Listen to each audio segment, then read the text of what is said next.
वो गीत के सुनने से घर घर के परिवार के व्यथा बा कि माता बहन लोगों के बीच में बजने के बाद में खुद शर्मिंदा महसूस करे के पड़ता। अगर इस बेटा का गाना अगर आपको बढ़िया लगे तो हमारे चैनल को जरूर सब्सक्राइब करें, लाइक करें। और कहना है परमादरणीय हमारे बड़े भाई ओम प्रकाश शाह जी ब्रह्मपुर की धरती से, सहयोगी उपेंद्र लाल यादव जी रघुनाथपुर, एक आप लोग बक्सर में जीवा रघुनाथपुर पड़ेला, रघुनाथपुर के बगल के मेरा भाई उपेंद्र जी हैं, और एक छोटा भाई बिहार की धरती से बक्सर से। तो आप लोग को आशा न बल्कि विश्वास बा, उम्मीद बा ये गाना कोनो 2-4 लाइन एक मुखड़ा बा आप लोग के बीच में। कैसे भैया कहना है,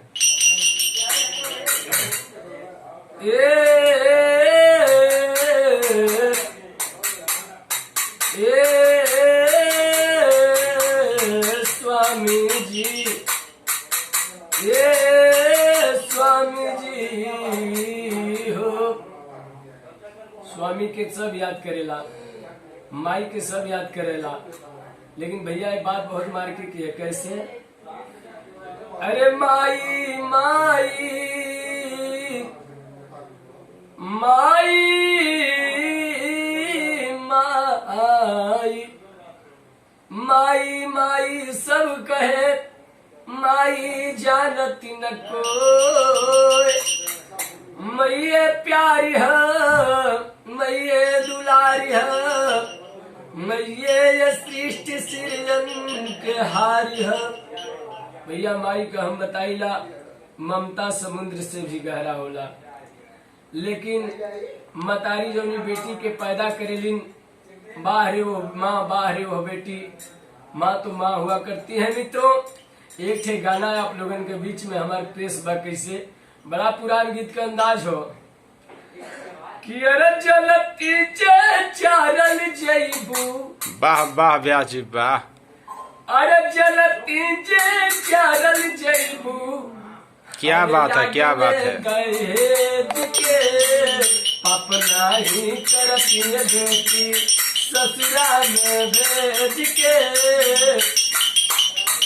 अरे जलती चारल जईबू, अगले दहेज के अपना। बहुत सुंदर आवाज है, बहुत सुंदर आवाज।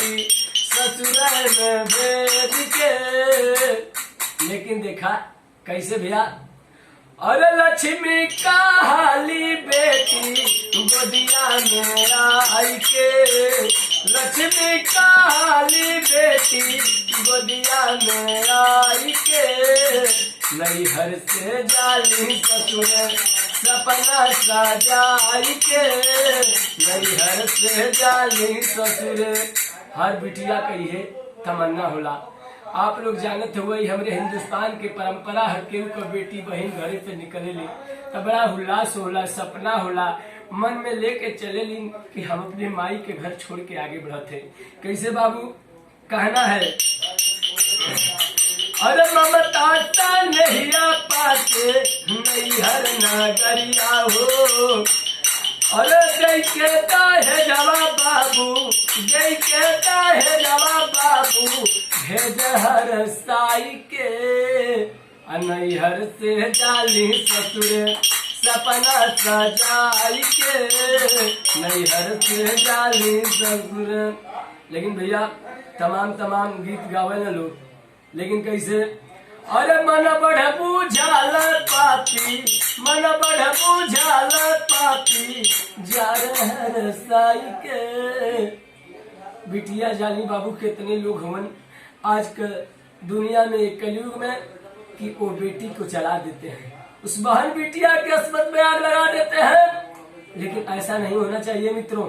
कहना है कैसे, किसी की माँ तो माँ हुआ करती है, बहन तो बहन हुआ करती है, लेकिन आज के दुनिया में महान व्यक्ति पड़े हैं, पैसे के लिए दहेज के लिए जान ले लेते हैं, लेकिन ये नहीं होना चाहिए, न्याय है।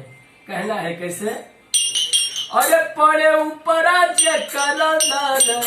पड़े जकरा ऊपर हसुआ बहाई के, अरे पड़े जकरा ऊपर हसुआ बहाई के, नैहर से जाली ससुर सपना सजाई के, नैहर से जाली ससुर। अरे जय प्रकाश उपेंद्र हो कुकर्मी का हालन हो, अरे जय प्रकाश उपेंद्र हो कुकर्मी का हालन हो।